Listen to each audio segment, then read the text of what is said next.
Hi there, Gold Silver Clan. Another video from Alan Hibbard. Also, I'd like to spend some time today answering the question, why not use gold? A lot of people wonder this, and they assume it's due of its weight, but there's actually a lot more going on. Some subtlety exists in this. I also believe you will take away some useful information from this movie. I assure you of it. We could use gold, right? Yes, we do utilize gold. It's more for savings than transactions. We must not overlook this. The common perception is that any time you use money, be it cash or another form of monetary instrument, you're making a purchase, be it a cup of coffee, some groceries, or anything else. Money, though, is an exception to that rule. Holding it is how you use it. There is a use case for saving. One of my main goals in making this film is to emphasize that idea. This is the first stunning image from a series I intend to release on my YouTube channel soon. The Hidden Secrets of Value series consists of 6 parts. Additionally, this screenshot is taken from a certain episode. The contrast between a medium of trade and a store of value is starkly illustrated.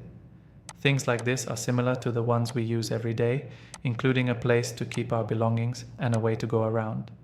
You may think of it as having a house and an automobile, which serve totally different purposes. The same holds true for having gold and a dollar, 2 very distinct things for very different purposes. Your value can be stored in one of these. That makes it rather stable, practically impossible to move about, and it tends to remain put most of the time.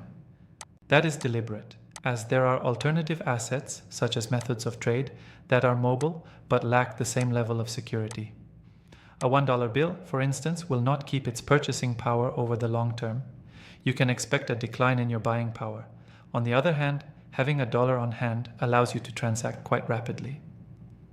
The discovery of a hybrid, consisting of traits from both species, is now within the realm of possibility. Therefore, if we were to imagine a mobile safe that could hold valuables, it may resemble an army tank. Okay?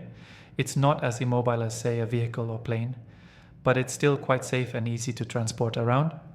If you're looking for a hybrid method, you'll have to give up some of the advantages of a specialized asset. Okay? You may be wondering why we can't just have one asset that can handle everything. That is due to the fact that specific design trade-offs must be considered. A trilemma exists then in the realm of financial assets. So, a trilemma is similar to a dilemma, except that a trilemma has 3 possible outcomes instead of 2. 3 things are present in a trilemma, and none of them can be yours. Thus, the trilemma. In any kind of currency, there are 3 features that are desirable to us. We are hoping for a highly secure version that is practically impossible to forge. It is really desired by us. Its decentralization is another priority of ours. Therefore, no one entity can bring corruption to it if it is very decentralized. Either they're acting selfishly or they're under pressure to violate the regulations and fail to deliver on their promises to users. A highly scalable monetary asset is also something we aim for. Therefore, we can transact it easily, rapidly, and cheaply if it is highly scalable. Unfortunately, we are unable to have all 3 as much as we would like to. So, stop the video and give some thought to the reasons why we can't have all 3, such how boosting one of them will inevitably lead to lowering or eliminating the other 2. Plus, I'll be walking you through it step by step in my next 6-part series, so be sure to tune in if you're still stuck. Thus, a currency, for instance, is issued by a central authority. Decentralization is thus immediately compromised. Therefore, if it's an American nation, it's already very centralized. The currency and its issue are overseen by a governor who may also establish interest rates, a debt market centered on the currency, and other policies. Due to the fact that it will not be decentralized, it is prudent to prioritize security and scalability while designing such a currency. It's being overseen by someone. That is why all throughout the world, we can observe stable currencies. They're scalable to an extreme degree and difficult to forge. They are easy to trade and may be done swiftly. That is equally true of digital currencies, not just physical ones. They're easy to bring along. You can divide them. Simply put, they do not make excellent investments. Currency, on the other hand, necessitates decentralization in order to store value. Someone must be in charge of it, since the temptation to corrupt such an issuance is always there when a country or corporation is in charge of it.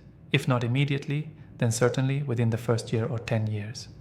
Inevitably, they will either alter the regulations or make empty promises. To avoid having your money stolen, anything you use to store value must not rely on a single, potentially compromised issuer. You would want a decentralized system then. If you want it to be really secure and impossible to counterfeit, you'll have to give up some of its scalability, won't you? That is the reason why gold is not particularly divisible compared to other things, and it is also hefty and bulky. And the transaction costs more, doesn't it? It can't handle more traffic. But it's a fantastic money seller. Accordingly, the two are complementary. Money serves as a medium of exchange and currency, as a means of storing value. This kind of tiered structure is actually present in all well-designed monetary systems. Just so you know, this is a screenshot from Hidden Secrets of Value, Episode 5. We essentially ask, could there be a perfect money? In that episode, titled Designing the Perfect Money. Is there anything more desirable than gold? Quite intriguing. Thus, this is what we have witnessed in the best and most functional monetary systems of all time. Money that is layered is gold. All the other levels represent currencies, but this one is pure money. All of them are assurances. So, prior to 1971, a banknote like this one represented a guarantee to pay in gold. The promise to pay in gold was represented by gold certificates and banknotes. However, even these documents aren't very scalable. Therefore, we have bank deposits, which are digital representations of these. Tell me about bank deposits. So, I'm promising to hand you a banknote, isn't that right?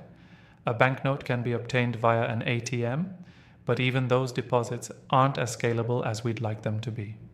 This is because there are instances when you'd like to purchase something on credit, so you can essentially pay for it later. So, what exactly does it signify when you use a credit card to make a purchase? The promise to pay back the bank deposits is there. Thus, our economic structure is based on this multi-tiered money tower or pyramid. An actual currency serves as the foundation. Value is preserved in it. Each successive layer serves as a medium of transaction. Cash is what they are. Your query, why don't we use gold, is thus valid. In addition to formally removing it off the bottom of the pyramid, we do not use it in transactions and do not formally use it.